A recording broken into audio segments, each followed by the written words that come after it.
मेरे प्यारे दोस्तों, आपका स्वागत है हमारे YouTube चैनल पर। सभी के मंगल की कामना करते हुए, जैसा कि आप प्रतिदिन श्रीमद् भागवत गीता आप श्रवण कर रहे हैं, महाराज जी के श्रीमुख से दूसरा अध्याय चल रहा है। आइए हम सब मिलकर सभी के मंगल की कामना करते हुए आइए महाराज जी के श्रीमुख से हम श्रीमद् भगवत गीता का श्रवण करें। दूसरे अध्याय का जो चल रहा है आप श्रवण कर रहे हैं।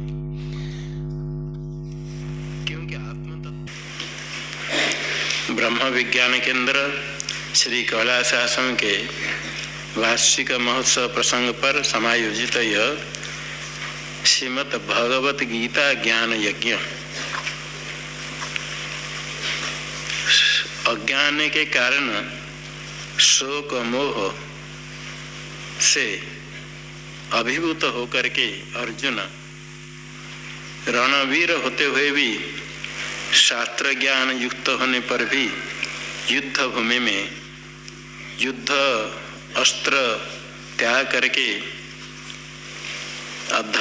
अधर्म के भय से अपना धर्म का त्याग करना, क्षत्रिय के धर्म नहीं है तो भी भिक्षाटन करने के लिए तैयार होकर के जब युद्ध नहीं करने के लिए निश्चय करे बैठ गया, परमात्मा भगवान श्री कृष्ण ने देखा ये शोक के निवृत्ति ब्रह्म ज्ञान के बिना नहीं होती है। इसलिए शोक के आत्यंतिक निवृत्ति के लिए ब्रह्म ज्ञान उपदेश करने के लिए पहले कहा तुम शोक करते हो जो शोचनीय नहीं है, क्योंकि आत्म तत्व नित्य है और जो भीष्म द्रोणादि के नाम से प्रसिद्ध है उनके लिए शोक करने की आवश्यकता नहीं, वो तो सदाचारी थे। आत्म तत्व नित्य है, उसके लिए शोक करने की आवश्यकता नहीं। और देह आदि जड़ पदार्थ है उनके लिए भी शोक करने की आवश्यकता नहीं। किसके लिए शोक करते हो ऐसा कह करके आत्म तत्व नित्य है ऐसे बताते हैं। और आत्म तत्व के नाश नहीं होने पर भी शीत उष्ण सुख दुख आदि के कारण तो मोह शोक होता है। इसलिए कहते ये भी ठीक नहीं है, ये तो अनित्य है, उत्पत्ति विनाश वाला। इनकी तितिक्षा करनी चाहिए, सहन करो। जो प्रारब्ध के अनुसार निंदा स्तुति सुख दुख शीतोष्ण आदि की प्राप्ति होती है उनको सहन ही कर लेना बुद्धिमत्ता है। सबको सहन ही करना पड़ता है, व्यर्थ उसके लिए चिंता करना शोक करना अनुचित है। तो शीतोष्ण आदि सहन कर लेंगे, निंदा स्तुति को सहन कर लेंगे तो क्या लाभ है। भगवान कहते हैं जो सहन कर लेता है सुख दुख में समान होता है, सुख से अत्यधिक हर्ष को प्राप्त नहीं करता है, दुख से विषिन्न होकर के रोने नहीं लगता है। सो अमृतत्वाय कल्पते, वो धीर पुरुष है, मुक्त मोक्ष के लिए अधिकारी है, समर्थ होता है। मुमुक्ष को ऐसे जो प्रारब्ध से प्राप्त होता है सुख दुख शीतोष्ण आदि का सहन नहीं करना चाहिए। और दूसरे भी कारण है शोक मोक नहीं करके सहन करना, क्योंकि पदार्थ का विषय में जो पदार्थ के विषय में विचार करते हैं, जो वस्तु सत नहीं है असत है उसका भाव नहीं है, सत्ता है ही नहीं। रज्जु में सर्प कभी नहीं है, भ्रांति काल में भी सर्प नहीं है। और जो सत वस्तु का कभी अभाव नहीं होता है। शीतोष्ण आदि जितने पदार्थ है क्षणिक है, कभी नहीं है, कभी अभाव हो जाता है। इसलिए सत नहीं, पारमार्थिक नहीं, वास्तव नहीं है। रज्जु में सर्प जैसे कल्पित है, इसी प्रकार जिस पदार्थ का अभाव कहीं भी हो जाए, कभी भी हो जाए, वो रज्जु सर्प के समान मिथ्या है, सत नहीं है। असत्य का भाव नहीं होता है। जो असत्य है मिथ्या पदार्थ रज्जु सर्प के समान शीतोष्ण आदि है, उसका भाव सत्ता उसकी है ही नहीं, दिखने पर भी सत्ता नहीं है। जैसे रज्जु में सर्प स्वप्न पदार्थ, असत्य का अर्थ है यहाँ मिथ्या, सत से भिन्न असत। असत की सत्ता कभी नहीं है, कहीं नहीं है। और सत अभाव न विद्यते, सत का भी अभाव कहीं नहीं होता है। जिस जो सत पदार्थ है पारमार्थिक ब्रह्म है वो त्रिकाला बाध्य सर्वगत, कहीं भी अभाव नहीं, कभी भी अभाव नहीं है। और उभयोरपि दृष्ट अंत अनयो अनयो उभयोरपि अंत दृष्ट, दोनों का अंत निर्णय दिखा गया, निश्चय किया गया। किसके द्वारा देखा गया? तत्वदर्शी भी। तत्वं द्रष्टुम शीलम येषाम ते तत्वदर्शिनः, ते ही तत्वदर्शी भी। तत्वदर्शी है ब्रह्मज्ञानी, तत्व को देखने वाले। तत्व क्या है? तस्य भाव तत्वम, तत् शब्द से त्व प्रत्यय हो गया। तद है कि सर्वनाम, सर्वनाम का अर्थ सर्वस्य नाम सर्वनाम, सबके नाम हो तो सर्वनाम होगा। और सर्वम च ब्रह्म, सर्वम खलितम ब्रह्म, सब कुछ ब्रह्म ही है तो उसका नाम है तत्। तो ब्रह्म हो गया, तत् हो गया ब्रह्म का नाम, ब्रह्म है उसका भाव, तस्य भाव तत्वम। ब्रह्म का जो भाव है यथार्थ स्वरूप है वो तत्वम, उसको दर्शन करना जानना जिनका स्वभाव ही है, निरंतर देखते रहते, दर्शन करते रहते, समाधिष्ठ होते हैं, वो तत्वदर्शी है। उनके द्वारा इनका निर्णय किया गया। जो सत है वो हमेशा सत है, कभी उसका अभाव नहीं होता है। जो असत है कभी अभाव होता है, हमेशा ही अभाव असत है, कभी उसका भाव है नहीं, कभी दिखने पर भी रज्जु सर्प के समान। ये शीत उष्ण सुख दुख आदि सत नहीं है, क्योंकि उनका अभाव हो जाता है। कहीं अभाव कभी अभाव हो गया तो सत नहीं है। जो सत नहीं है मिथ्या पदार्थ है। जैसे रज्जु में सर्प देखकर कोई डरता है वो तो भ्रांत है, पास में बच्चा देखकर हंसता है। कितने बड़े आदमी सर्प समझ कर डर रहे, बच्चा सामने रख करके डराता है। इसी प्रकार जो मिथ्या पदार्थ उसके कारण विचलित होते हैं। ये सुख दुख जन्म मरण संसार जितने हैं सब मिथ्या है। इसके लिए भय करने की आवश्यकता नहीं, दुख शोक करने की आवश्यकता नहीं। इसे तत्वदर्शी ने देखा है। जैसे मरुभूमि में जल है, दिखने पर भी नहीं है, इसीलिए तुम भी ऐसे तत्वदर्शियों की दृष्टि को आश्रय करो। जो शीत उष्ण आदि है अनित्य है, अनिश्चित है, द्वंद्व रूप है, ये असत है, मिथ्या है, ऐसा निश्चय करो। मरुभूमि के जल मरीचिका जल के समान, रज्जु सर्प के समान, ऐसे मिथ्या होने पर भी दिखता है, इसे निश्चय करके तितिक्षा करो, सहन कर लो। यही करना चाहिए, साधक को यही करना चाहिए, सहन करना। जो अपने प्रारब्ध से प्राप्त होता है रो रो करके सहन करो, अपने कर्तव्य भगवान के नाम लेकर सहन करो। सहन तो सबको करना पड़ेगा। व्यर्थ अपने साधन छोड़ करके क्यों विचलित होना? कुछ भी करे, कहीं भी जाए, प्रारब्ध कर्म फल भोगना ही पड़ता है।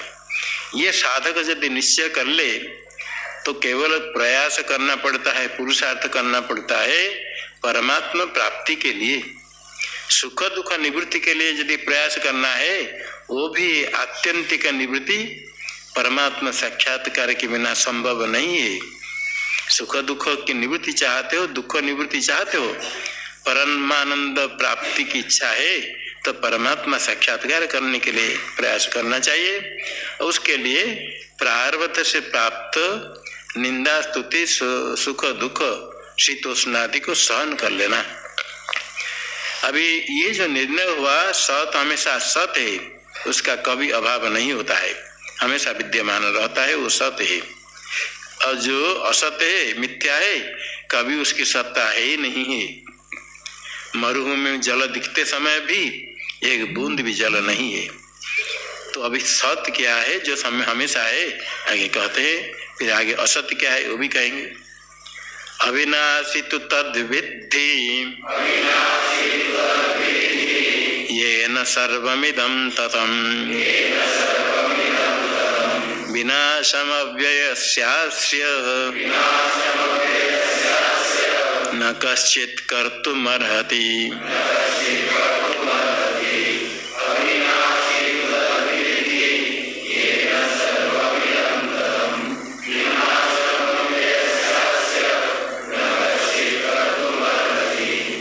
अविनाशी तो तद विद्धि येन सर्वमिदं ततं तत्व अविनाशी विद्धि अस्य अव्यय से विनाशम कश्चित कर्तुं नार्हति। अविनाशी तो उसको समझो जो सत है, हमेशा रहता है, जिसका नाश नहीं होता है, वो अविनाशी तत्व है, उसको समझो। तत् विद्धि, विद्धि का अर्थ जानो। येन इदम सर्वम ततम, जिसे सारे कुछ व्याप्त है। तनु विस्तार धातु से बनता है ततम विस्तृतम व्याप्तम, सब कुछ व्याप्त है जिसके द्वारा। जैसे आकाश से सब व्याप्त है। आकाश केवल ऊपर ही बात नहीं है, बच्चे दिखाते आकाश ऊपर है, नीला वर्ण दिखता है। आकाश तो स्थान है, सर्वत्र है, ऊपर भी है, नीचे भी है, आपके अंदर है, बाहर है, पत्थर के अंदर है, दीवार में। आकाश सर्वव्यापक है। आकाश के समान आत्म तत्व सर्वव्यापक है, सब को व्याप्त करने वाला। जिस प्रकार आकाश, आकाश को भी व्याप्त करने वाले आत्म तत्व सब के अंदर भी है, सब के बाहर भी है, एक ही है, उसका विभाग नहीं होता है। जिस प्रकार आकाश का विभाग नहीं होता है, आकाश को विभाग करने वाला कोई पदार्थ नहीं है। काट करके छेद करके दो भाग कर दे, थोड़ा आकाश हटा कर कहीं ले ले, कहीं से कुछ आकाश फेंक दे, कोई नहीं कर सकता है। जिस प्रकार एक कांच गिलास में धूप में रखेंगे तो अंदर प्रकाश भर जाएगा। अंदर जो धूप ग्लास के अंदर है, उसको लेकर के धीरे कमरा के आ जाओ अंधकार कमरा में, अंधकार कमरा में प्रकाश हो जाएगा। वो ग्लास के अंदर जो प्रकाश है वो प्रकाश वही रह गया। ग्लास जब लाएंगे अंधकार कमरा में प्रविष्ट हो जाओ, वो कांच ग्लास के अंदर क्या रहेगा? अंधकार ही रहेगा। आलोक ला सकते हैं? जल को जैसे ले आते हैं ऐसे आलोक को ग्लास से नहीं ला सकते हैं, क्योंकि जो कांच पदार्थ है जल का तो विभाजक भेदक होता है, आलोक का नहीं होता है। आलोक उसके अंदर प्रविष्ट हो जाता है। तार के जाली में पेटी बनाएंगे और उसको लेकर पानी में डुबा करके धीरे धीरे चलाएंगे, तो जाली की पेटी तो चलेगी, उसके अंदर पानी नहीं चलेगा, क्योंकि जाली छेद बड़ा बड़ा है, वो पानी का विभाग नहीं कर सकता है। इसी प्रकार कोई भी पदार्थ नहीं आकाश का विभाजन करने के लिए। कमंडल को लेकर चलेंगे तो कमंडल के अंदर आकाश है या नहीं है? लेकर चलेंगे तो आकाश भी साथ साथ चलेगा? आकाश नहीं चलता है, कमंडल चलेगा। जहां लेकर रखेंगे वहां का आकाश उसके अंदर आ जाएगा। घट संवृत्तम आकाशम नीयमाने घटे यथा घटो नीयत नाकाशम तद्व जीवा नभोपमा। घट संवृतम आकाशम, घट से परिच्छिन्न आकाश, नियमाने घटे यथा, जब घट को लेकर चलेंगे घटो नियत, घट चलेगा, घट को लेंगे। आकाशम न आकाशम, आकाश नहीं चलेगा, घट ही चलेगा। जैसे ग्लास को लेकर चला, ग्लास चलता है, कांच आलोक नहीं चलता उसके साथ, जहां जाओ वहां के आलोक वहां जाएगा। घटो नियतन आकाशम तद्व जीवा नभोपमा। इस प्रकार जीव भी आकाश के समान है। जीवात्मा व्यापक है, शुद्ध तत्व आत्म तत्व चैतन्य एक है, अद्वितीय है, सब के अंदर बाहर एक ही है। आप चलते समय आत्म तत्व आपके साथ नहीं चलता है। आकाश को जैसे नहीं ले सकते हैं, आकाश से भी सूक्ष्म है आत्मा, उसको कौन ले सकता है?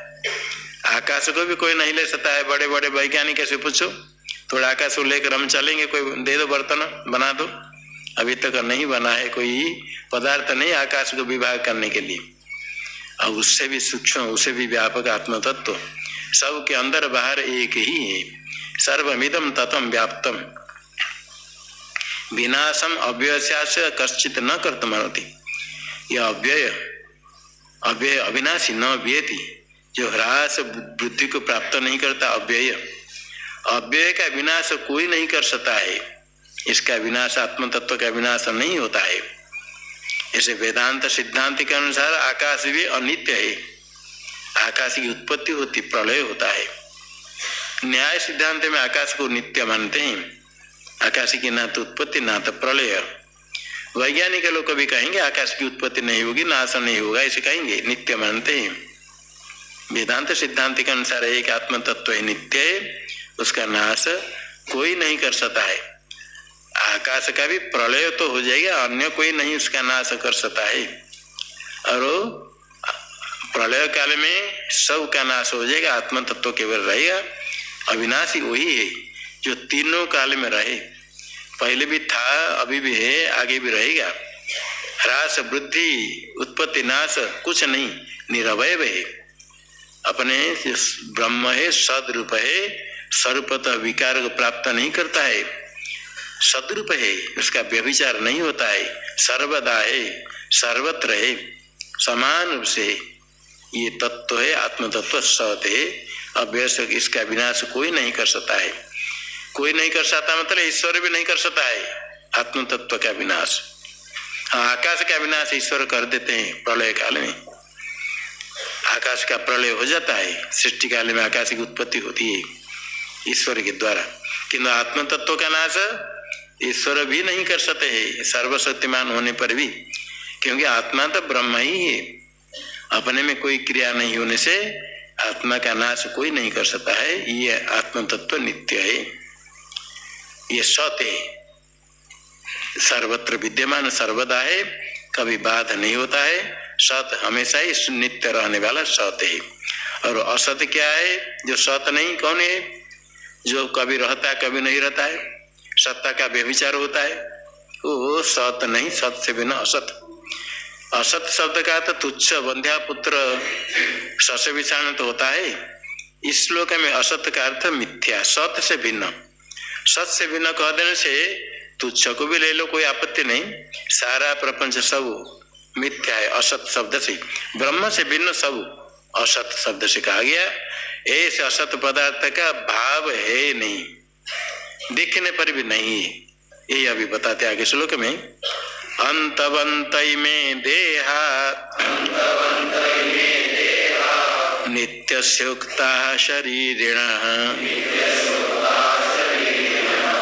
अनाशिनो प्रमेयस्य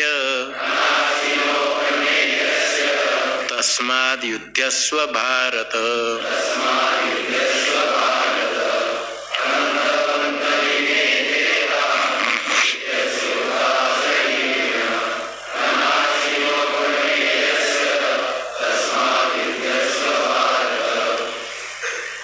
शरीरिणः अनाशिनः अप्रमेयस्य नित्यस्य इमे देहा अंतवंत उक्ताः तस्माद् हे भारत युध्यस्व।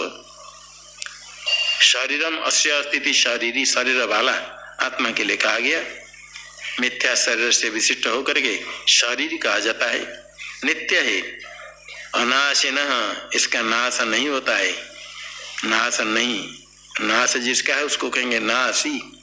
न अनासी अनासी तस्य, अनासी न अनासी। और अप्रमेयस्य, प्रमा के विषय को कहते प्रमेय। प्रमा शब्द का अर्थ यथार्थ अनुभव, उसके विषय को कहते प्रमेय। जिसको हम देखते हैं, जानते हैं, सुनते हैं, किस प्रमाण से? प्रमाण जन्य अनुभव का, ज्ञान का विषय होता है प्रमेय। घट को देखते हैं, घट का यथार्थ अनुभव हुआ। पुष्प को देखते हैं, जल देखते हैं, यथार्थ अनुभव का विषय हो गया घट, पुष्प, जल, इसको कहते प्रमेय। रज्जु में भी सर्प देखते भागते हैं, किंतु सर्प का जो ज्ञान हुआ ब्रह्म ज्ञान, यथार्थ नहीं है। यथार्थ अनुभव के विषय को प्रमेय कहा जाता है। भ्रांति ज्ञान के विषय को प्रमेय नहीं कहते हैं, वो प्रमा नहीं, यथार्थ अनुभव नहीं। रज्जु में सर्प ज्ञान, जो पदार्थ हम देखते हैं प्रत्यक्षादि प्रमाण से प्रमाण जन्य ज्ञान होता है प्रमा, उसके विषय को कहते प्रमेय। ब्रह्म होता है अप्रमेय, आत्मा होता है अप्रमेय, प्रमा का विषय नहीं है, अप्रमेय और अनाशी विनाशन इसका नहीं है, नित्य है। अप्रमेय कारण से किसी भी प्रमाण से इसका ज्ञान नहीं होता है। तार्किक लोग को कहेंगे आत्मा का तो प्रत्यक्ष हमको होता है, हम सुखी दुखी जब कहते आत्मा का प्रत्यक्ष होता है तो प्रमेय होता है। तार्किक लोग कहते सारे पदार्थ प्रमेय है, कोई भी पदार्थ नहीं जो प्रमेय नहीं हो। किंतु वस्तुतः शुद्ध आत्मा प्रमेय नहीं होता है। जिसको प्रमेय कहते हैं हम इसको कहते हैं चिदाभास विशिष्ट अंतकरण, इसको आत्मा मान लेते हैं। अथवा आत्मा शब्द से व्यापक कहने पर भी वो प्रमेय नहीं होता है, ऐसे भ्रांति से कहते प्रमा का विषय होता करके, प्रमेय नहीं होता है।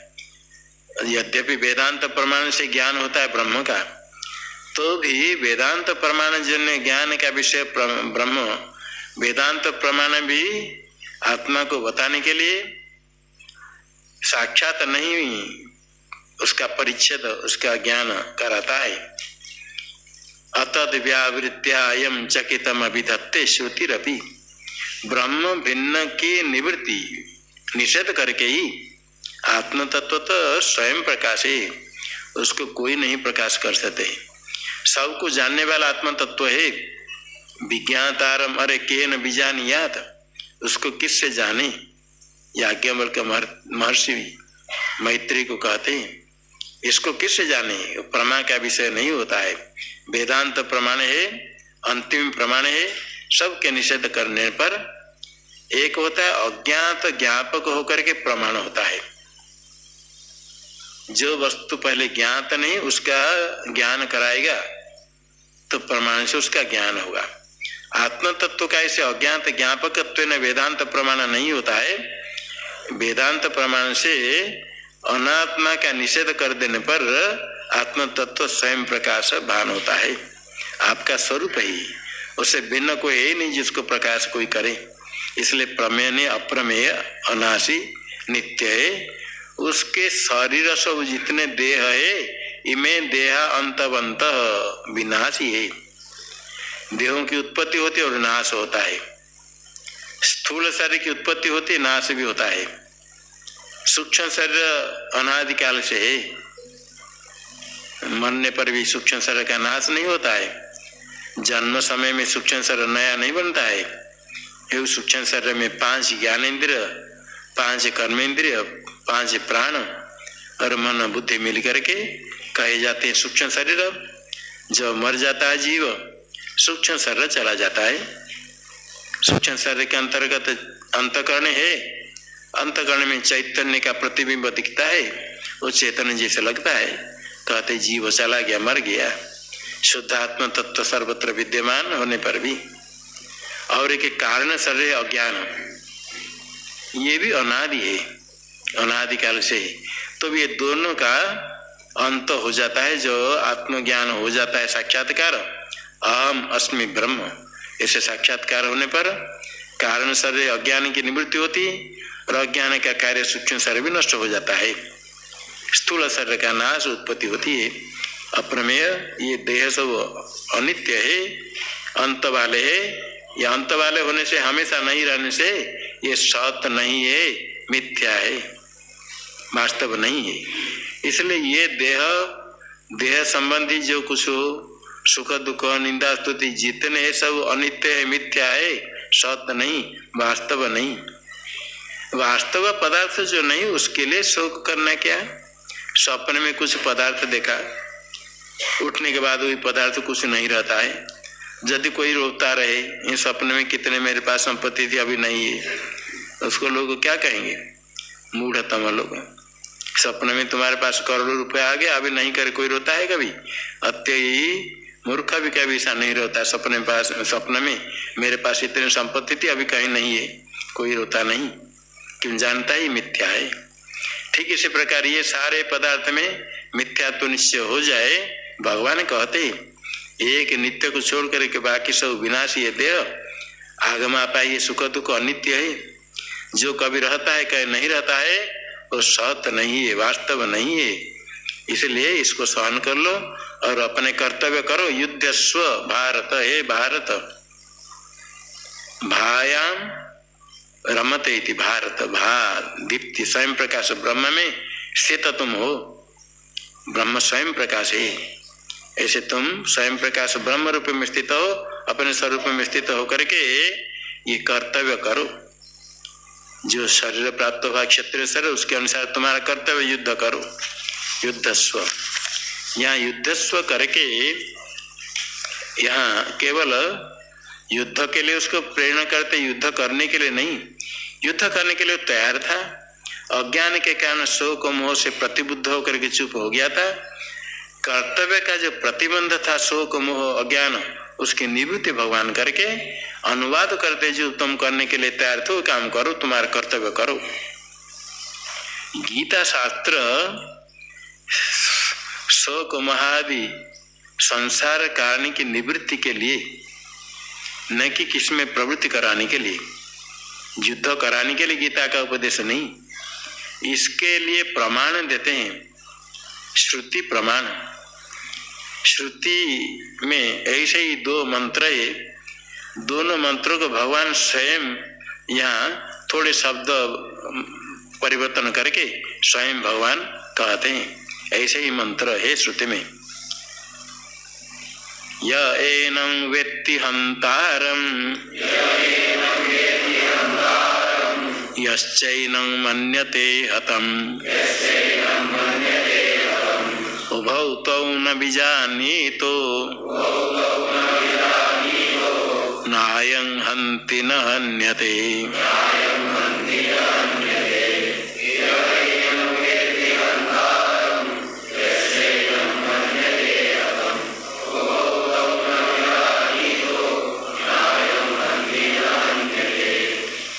इसलिए कहते हैं कि तुम मानते हो भीष्म द्रोणादि मेरे द्वारा मरे जाएंगे, मैं उनको मानने वाला हूँ, ऐसे जो तुम्हारी बुद्धि है ये भ्रांति है, मिथ्या है। क्योंकि श्रुति भी ऐसे कहती है, येनम हंतारम व्यक्ति यश्चैनम हतम मन्यते तो उभव न बीजानीतः नायम हन्ति न हन्यते।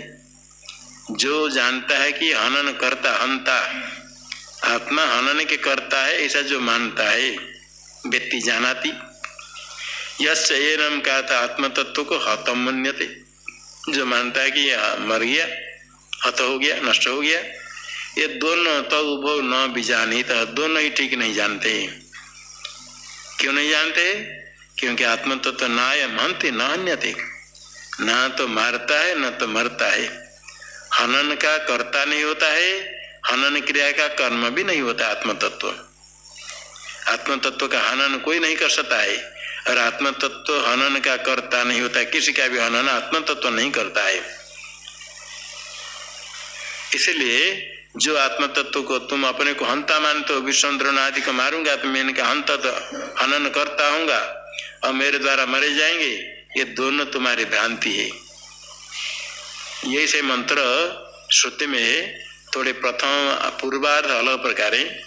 हंता चेन मन्यते हंतुम हतश्चेन मन्यते हतम उभौ तम न बीजानीतो नायं हन्ति न हन्यते। ये मंत्र में आया। हंता चेत मन्यते हंतुम, हतश्चेन मन्यते हतम। पूर्वार्ध श्लोक के पूर्वार्ध अलग प्रकार है। अर्थ है कि हनन करता यदि मानता है मानने को मैं मारूंगा, हतश्चेत मन्यते हतम, जो मर गया यदि मानता है कि मैं मर गया वो मेरा हनन किया, दूसरे ने मेरा हनन किया, वो बहुत तो न भी जाने, तो दोनों नहीं जानते ठीक। क्योंकि आत्म तत्व ना तो हनन का कर्ता होता है ना हनन का कर्म होता है। ये एक मंत्र है। और दूसरा भी मंत्र है, आत्म तत्व अभिक्रिय है, इसको बताने के दूसरा मंत्र है। न जायते म्रियते वा कदाचिन नायं भूत्वा भविता वा न भूयः अजो नित्यः शाश्वतोऽयं पुराणो न हन्यते हन्यमाने शरीरे।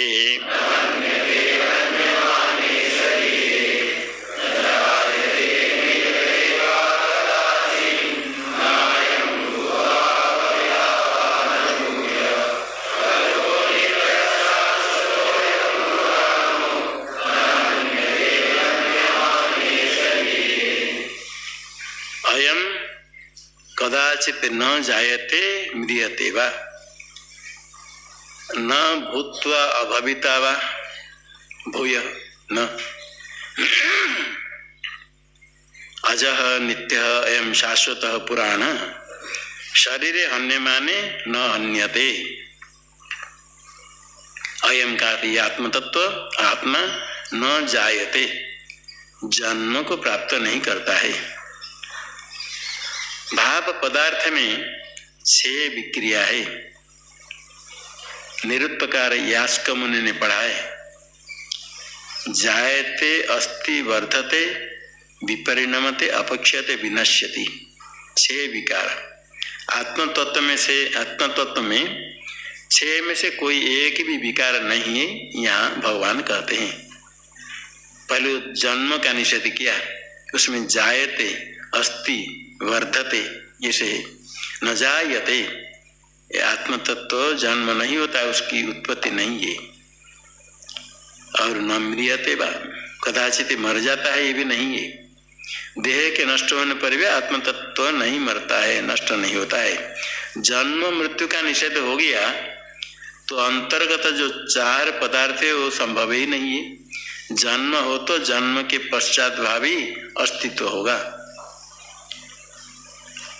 इसलिए जन्म मरण दोनों का निषेध कर दिया, सब का निषेध हो जाएगा। कभी भी जन्म होता है, मरता ही बात नहीं है।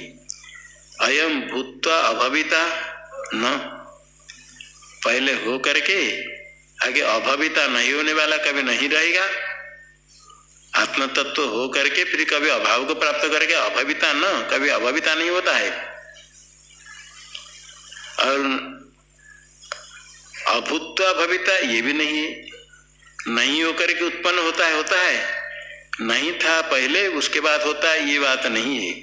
अर्थात तो वर्तमान है, आगे उसका अभाव हो जाएगा, ये नहीं है।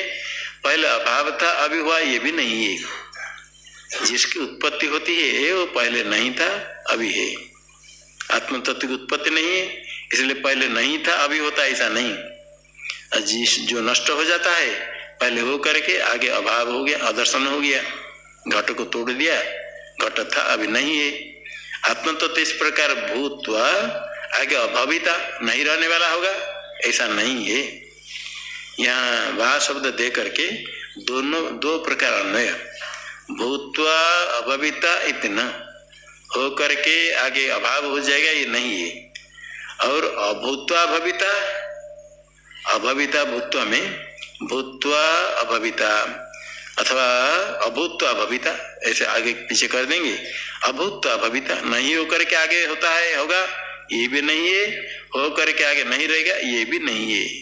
वही अपना फिर नहीं हो करके फिर अभाव को प्राप्त कर गया, फिर ऐसे नहीं है। और नहीं हो करके होता है, ये भी नहीं है। जन्म मृत्यु वर्जित होने से तीनों काल में एक रूप है। अज अजन्म है, नित्य है, शाश्वत है। यहाँ शाश्वत कह करके, शाश्वत का तो हमेशा रहने वाला है, यहाँ अपक्षय का निषेध किया, नहीं तो पुनरावृत्ति होती है। और पुराण कह के पूरा अपि नव, पुराना होने पर भी नया है, अर्थात उसमें वृद्धि नहीं है, वृद्धि का प्रतिषेध किया। अपक्षय और वृद्धि का निषेध हुआ। शाश्वत कह करके अपक्षय का निषेध